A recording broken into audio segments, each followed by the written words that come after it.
శ్రీకాకుళంలో YCP MLC Duvvada Srinivas ఇంటి ముందు హైడ్రామా నెలకొంది. దువ్వాడ ఇంటి ముందు ధర్నాకు దిగారు తన కూతుళ్ళు. అయితే దువ్వాడ వేరే మహిళతో కలిసి ఉంటున్నారన్న ఆరోపణ విషయంలో కూతుళ్ళు ఆరోపిస్తున్నారు. వేరే మహిళతో తమ తండ్రి ఉంటే తమ జీవితం ఏం కావాలని ఆవేదన వ్యక్తం చేస్తున్నారు. దువ్వాడకు ఫోన్ చేసి మాట్లాడేందుకు కూతుళ్ళు ప్రయత్నం చేస్తున్నారు.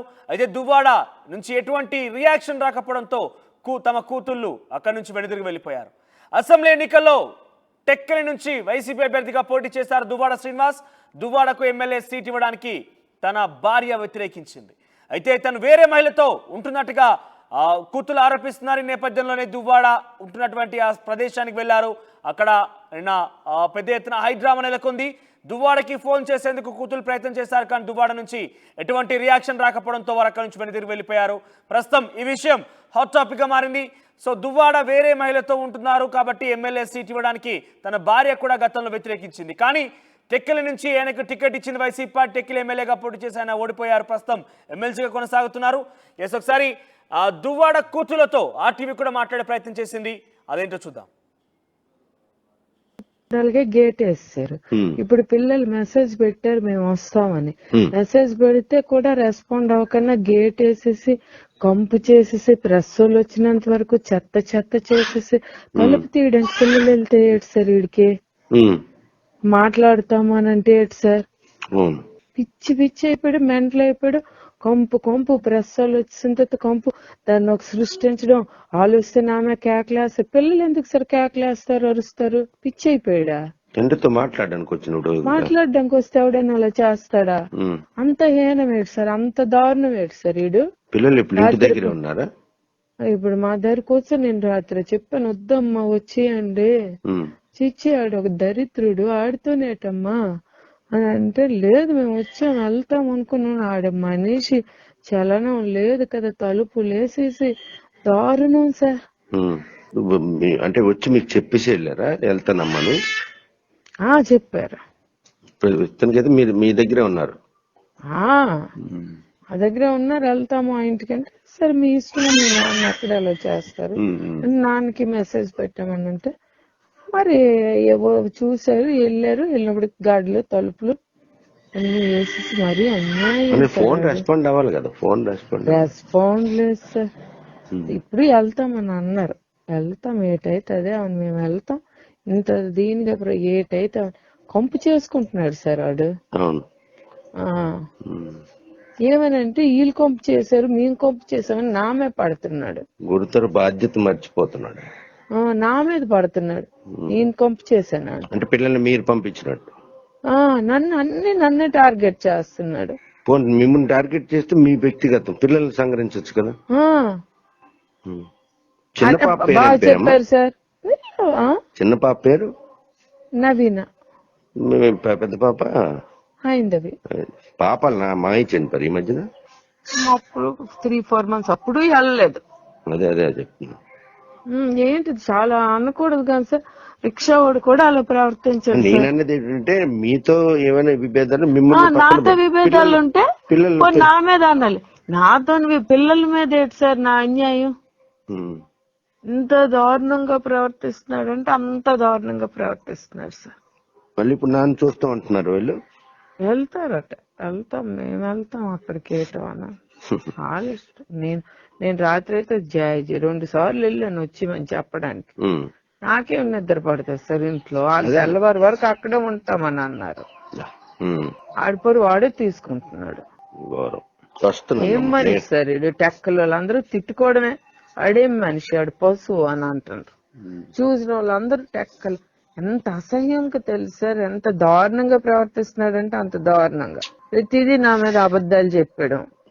నాకైతే ఈడు ఎవడో ఎవరితోనో తిరుగుతున్నాడు అన్నట్ట. నాకు ఎప్పుడు ఎవరెవరితోనో ఈడు తిరిగాడట, ఎప్పుడెప్పుడో తిరిగాడట. అవన్నీ నాకు తెలిస్తే అప్పుడే గెట్ అవుట్ చేస్తాను కానీ సార్. ఈడికి ఇప్పుడు 60 సంవత్సరాలు. ఇప్పుడు నేను ఈడు ఎవరితో తిరుగుతున్నారని నేను గెట్ అవుట్ చేస్తానా? ఏం మాట్లాడతాడో తెలీదు. మెంటల్ వేద. మొత్తం మీద దువ్వాడ శ్రీనివాస్ వేరొక మహిళతో ఉన్నట్టుగా వాళ్ళ కుటుంబం ఆరోపిస్తోంది. అయితే ఈ నేపథ్యంలో కూతుర్లు తన తిరిగి వెనక్కి తీసుకొచ్చేందుకు వెళ్ళగా అక్కడ కొంత హైడ్రామా నెలకొంది. దీనికి సంబంధించి మా ప్రతినిధి నాయుడు అందుబాటులో ఉన్నారు. నాయుడు, అసలు ఏం జరిగింది? దువ్వాడ శ్రీనివాస్ ఎవరితో ఉన్నారు? వాళ్ళ కూతుర్లు ఆరోపిస్తున్న విధంగా నిజంగానే సంబంధం ఉందా? నిజానికి ఆ మహిళ ఎవరు? ఎందుకు అక్కడ వెళ్లాల్సి వచ్చింది?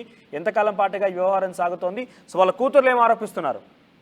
మనోజ్, రాజకీయ ఆధిపత్య పూర్వ ఆ దంపతులు ఇద్దరి మధ్యన కూడా ఎడపాటుకు కారణం అయిందని మనకు సుస్పష్టం అవుతుంది. ఎందుకంటే టెక్కల్ నియోజకవర్గం 2024 సార్వత్రిక ఎన్నికలకు రెండేళ్ల ముందు దువ్వాడ వాణి నియోజకవర్గం ఇన్ఛార్జిగా పెట్టడం జరిగింది. ఆమె ఎమ్మెల్యే అభ్యర్థిగా బరిలో దిగే అవకాశం ఉన్నటువంటి ఈ నేపథ్యంలో ఎమ్మెల్సీ దువ్వాడ శ్రీనివాస్ కు అనూహ్య పరిణామాల నేపథ్యంలో ఎమ్మెల్యేగా పోటీ చేయడానికి ఇవ్వడంతో వారి మధ్యన అప్పటికే ఉన్న స్వల్ప వివాదాలు మాత్రం తారాస్థాయికి చేరుకున్నారు. 2 ఏళ్ల క్రితం ఆర్టీవీ వేదిక వారి మధ్యన ఉన్నటువంటి విభేదాలను తొలగించి కథనం కూడా ప్రచారం చేయడం జరిగింది. ఆ తర్వాత వారిద్దరూ కూడా అన్యోన్యంగా ఉన్నారు. ఆ అన్యోన్యతకి పెద్ద కుమార్తె హైందూ వివాహం కూడా ఘనంగా నిర్వహించారు. ఆ వివాహానికి మాజీ ముఖ్యమంత్రి జగన్మోహన్ రెడ్డి కూడా వస్తారన్నట్టు ఒక భారీ ఏర్పాట్లు జరిగాయి. కాకపోతే ఆ వివాహం విషయంలోనే వీరి మధ్యన మళ్లీ విభేదాలు తలెత్తాయి. కేవలం ఎమ్మెల్యే అంటే నియోజకవర్గం ఇన్ఛార్జి తప్పించారనే ఉద్దేశం ఓవైపు, మరోవైపు దువ్వాడ శ్రీనివాస్ కు ఎమ్మెల్సీకి వివాహేతర సంబంధం కూడా ఉందనే విషయం బలంగా నమ్మినటువంటి వాణి మాత్రం ఆయన పక్కన పెట్టడం జరిగింది. కాకపోతే వీరి మధ్యన మాత్రం ఉన్నటువంటి ఏకైక వివాదం ఏదైనా ఉందంటే రాజకీయ ఆధిపత్య పోరు. మరోవైపు ఏదైతే వివాహేతర సంబంధం, ఆ వివాహేతర సంబంధం ఉన్న మహిళ ఎవరు, ఆమె ఎక్కడున్నారు అనే విషయం ఎవరికీ తెలిసే పరిస్థితిలో ఆయన టెక్కలికి సమీపంలో ఉన్నటువంటి హైవే పక్కన కొత్తగా ఇల్లుని నిర్మించుకున్నారు. ఆ ఇంట్లోనే ఆయన ఆవాసం ఉంటున్నారు. గత ఏడాదిగా అంటే భార్య పిల్లలతో పాటు ఎక్కడ కూడా కలిసే పరిస్థితి లేకుండా పోయింది.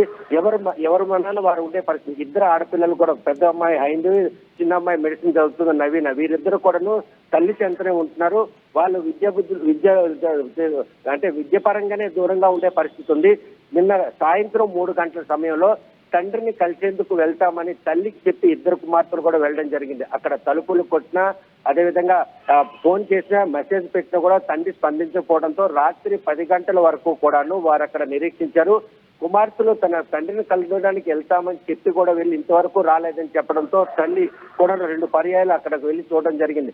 చూసేటప్పటికే మీడియా అంతా కూడా అక్కడ చేరుకున్నారు. స్థానికులు కూడా చాలా మంది చేరుకొని దువ్వాడ శ్రీనివాస్ బయటకు వస్తాడేమో, వీరు తండ్రిని కలుస్తారేమో అన్నటువంటి ఒక హైడ్రామా మాత్రం అక్కడ సాగింది. కాకపోతే దువ్వాడ శ్రీనివాస్ లోపలే ఉండి లైట్లన్నీ ఆపేసి తలుపులు కూడా తీయకుండా ఎవరు కూడా అక్కడ నిర్మానుషంగా ఉండేటటువంటి ఒక పరిణామాలను చిత్రీకరించే ప్రయత్నం చేశారు. కాకపోతే కుమార్తెలు ఇద్దరు రాత్రి 10 అయిపోయింది. దువ్వాడ శ్రీనివాస్ వేరే ఒక మహిళతో ఉంటున్నారనే విషయంపై వాస్తవం ఎంత? ఈ విషయంలో మాత్రం వాస్తవం 100% ఉన్నట్టే మనకు అనిపిస్తుంది. ఎందుకంటే ఇటీవల సార్వత్రిక ఎన్నికల పోలింగ్ ప్రక్రియ ముగిసిన తర్వాత ఆయన ఎవరైతే వివాహేతర సంబంధం పెట్టుకున్న ఆమెతో టూర్ వెళ్ళినట్టు కూడా తెలుసు. ఆ ఫోటోలు కూడా దువ్వాడ వానికి చేరే, సోషల్ మీడియాలో కూడా హల్చల్ చేరే పరిస్థితి. ఆమె ఎవరు ఏంటనే విషయాన్ని మాత్రం ఇప్పటికీ దువ్వాడ సీన్ కూడా నిర్ధారించలేదు. అలాగని వాణి కూడాను ఎవరైనా వివాహేతర సంబంధం 60 ఏళ్ళు వచ్చిన ఆయన వివాహేతర సంబంధం ఉంది అని అంటే నేను ఎలా నమ్ముతానో, అటువంటి పరిణామాలు నాకు కనుక ముందే తెలిస్తే ఆయన ఎందుకు దక్కును చేర్చుకుంటానని కూడా ఆవిడ మన ఆర్టీవీ వేదికగా ఇంత ఆడియోలో కూడా స్పష్టం చేశారు. వివాహేతర సంబంధం ఉందని ఒక మాధ్యమం ద్వారా ఆయన చెప్పడానికి మాత్రం ఈ రోజు పెద్ద దుమారం జరిగింది. దీన్ని బలంగా నమ్ముతున్నటువంటి వాణి మాత్రం ఈ రోజు ఈ విషయంలో తాడో పీడో తేల్చుకుంటాను, నా పిల్లలు ఆడపిల్లల భవిష్యత్తు ఏంటి, ఒక తండ్రిగా పిల్లల్ని సంరక్షించాల్సింది పోయి ఈ రోజు నా పిల్లల్ని కూడా రోడ్డును పడేశారు, నన్ను కూడా ఒంటరి చేసే పరిస్థితి ఉంది. దీనికి సంబంధించిన ఆస్తుపాస్తుల వివాదాలు కూడాను చాలా కోట్ల రూపాయల వ్యవహారం కూడా కన్న కూతుర్లు వచ్చి అక్కడ ముందుకు తన తండ్రిని కలిసేందుకు వచ్చినప్పటికీ తండ్రి కలవకుండా ఉన్నాడంటే ఆయన అక్కడ స్పాట్ లో ఉన్నారా? కనీసం వారికి ఫోన్ లోనే సంప్రదించారా? ముందుగా మెసేజ్ పెట్టిన తర్వాత ఆ మెసేజ్ రిసీవ్ చేసుకున్న ఐడెంటిటీ చూసినటువంటి పిల్లలు తండ్రి స్పందించారు, ఇంట్లో ఉన్నారన్న విషయం మాత్రం. ఎందుకంటే వాహనాలన్నీ కూడాను ఏదైతే సెల్లార్లోనే ఉన్నాయి.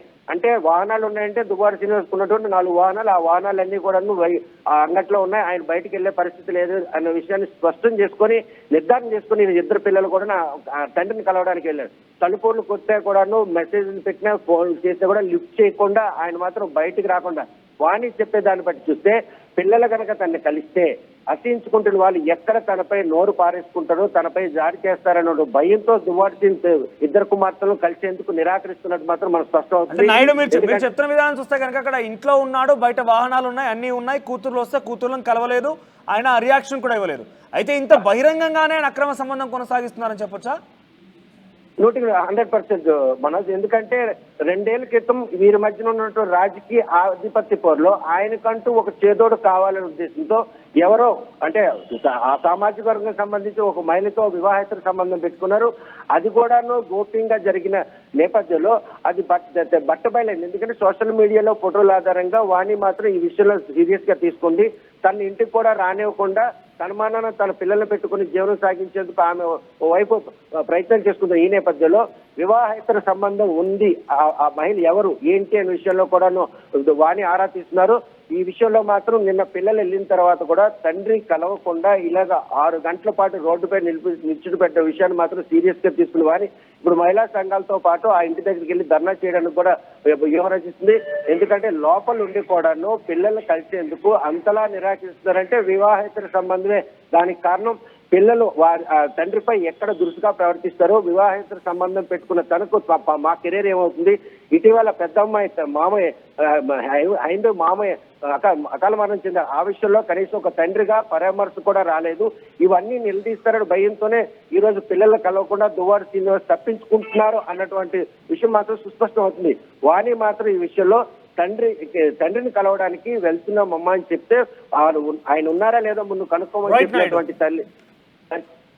Right Naidu, thank you for the updates. మొత్తం మీద టెక్కిల్ నియోజకవర్గ వైసీపీ అభ్యర్థిగా పోటీ చేసిన దువ్వాడ శ్రీనివాస్ కి ప్రస్తుతం ఒక విషయం వైరల్ గా మారింది. ఆయన ప్రస్తుతం ఎమ్మెల్సీ కూడా కొనసాగుతున్నారు. ఆయన బహిరంగంగానే ఇందాక మా ప్రతినిధి చెప్తున్నట్టుగా బహిరంగంగానే అక్రమ సంబంధాన్ని కొనసాగిస్తున్నట్టుగా అక్కడ చాలా పెద్ద ఎత్తున ప్రచారం కూడా జరుగుతోంది. ఏకంగా తన భార్య కూడా ఆరోపిస్తోంది. అయితే ఆయన కొంతకాలంగా ఇంటికి కూడా రావడం లేదట, అక్కడికి వెళ్ళి అక్కడే ఉన్నారట. ఈ నేపథ్యంలోనే తన కూతురు ఇద్దరు కూడా ఆయన్ని కలిసేందుకు వెళ్ళారు. ఆయన ఉన్నటువంటి ఇంటి బయట చాలాసేపుగా వెయిట్ చేసి చూశారు. సాయంత్రం నిన్న సుమారుగా అర్ధరాత్రి 10-11 గంటల వరకు కూడా అక్కడే ఉన్నారు. అయినప్పటికీ తండ్రి నుంచి ఎటువంటి రియాక్షన్ రాకపోవడంతో అక్కడి నుంచి వెనుదిరిగారు. అయితే వారంతా అక్కడికి చేరుకోవడంతో ఒకసారిగా పెద్ద ఎత్తున అక్కడ స్థానికులు గుమికూడారు, మీడియా కూడా అక్కడికి చేరుకుంది. ఈ నేపథ్యంలో ఈ యొక్క విషయం పెద్ద ఎత్తున వైరల్గా మారింది. సో ఇంత బహిరంగంగానే ఒక రాజకీయ నాయకుడు అక్రమ సంబంధాన్ని కొనసాగిస్తున్నాడా అని అంటే అవుననే సంకేతాలు, అవుననే విషయాలు అక్కడ వాళ్ళకి తెలుస్తున్న పరిస్థితి కనబడుతోంది. మొత్తం మీద దువ్వాడ శ్రీనివాస్ సంబంధించినటువంటి ఈ విషయం హాట్ టాపిక్గా మారింది ఆంధ్రప్రదేశ్ రాష్ట్ర రాజకీయాల్లో. మీరేమనుకుంటున్నారు? ఎందుకంటే ఇక్కడ తన సొంత కుటుంబంలో కూడా ఆ శత్రువు, ఏకంగా తన భార్య తన శత్రువు అన్నట్టుగా గతంలో కూడా ఆరోపించారు. ఆయన వైసీపీ అభ్యర్థిగా ఎమ్మెల్యే అక్కడ పోటీ చేసినప్పుడు తన భార్య కూడా ఇండిపెండెంట్గా పోటీ చేసి సిద్ధమైంది. సో ఈ నేపథ్యంలోనే తన భార్యనే శత్రువుగా భావించాడు ఆయన. ఒక అక్రమ సంబంధం కూడా ఆయన పెట్టుకున్నట్టుగా తన భార్య కూడా ఆరోపిస్తోంది. మరోవైపు అక్కడ టెక్కిల్లో కూడా ఒక చర్చ ప్రారంభమైంది. సో ప్రస్తుతానికి దువ్వాడ శ్రీనివాస్ తన కూతుర్లను కూడా కడవకపోవడంపై పెద్ద ఎత్తున ఆయనపై విమర్శలు వెలువెత్తుతున్నాయి. విమర్శలతో పాటుగా చాలా మంది మండిపడుతున్నారు ఆయనపై. ఒక రకంగా చెప్పాలంటే తన భార్య ఏకంగా ఆరోపించింది ఆర్టీవీతో మాట్లాడుతున్న నేపథ్యంలో అసహించుకుంటున్నారు. టెక్కిలి ప్రజానికం తూ అని ఉమ్మేస్తున్నారంటే కూడా ఆవిడ మాట్లాడుకోవచ్చు. చూద్దాం మరి ఏం జరగబోతుంది అనేది. ప్రస్తుతానికైతే ఆయన నుంచి తన కూతుర్లకి ఎటువంటి రియాక్షన్ అయితే రాలేదు. మరి ఇంత పెద్ద ఎత్తున వార్తల ప్రచారం నేపథ్యంలో దువ్వాడ శ్రీనివాస్ ఏ రకంగా రియాక్ట్ అవుతారో చూడాలి.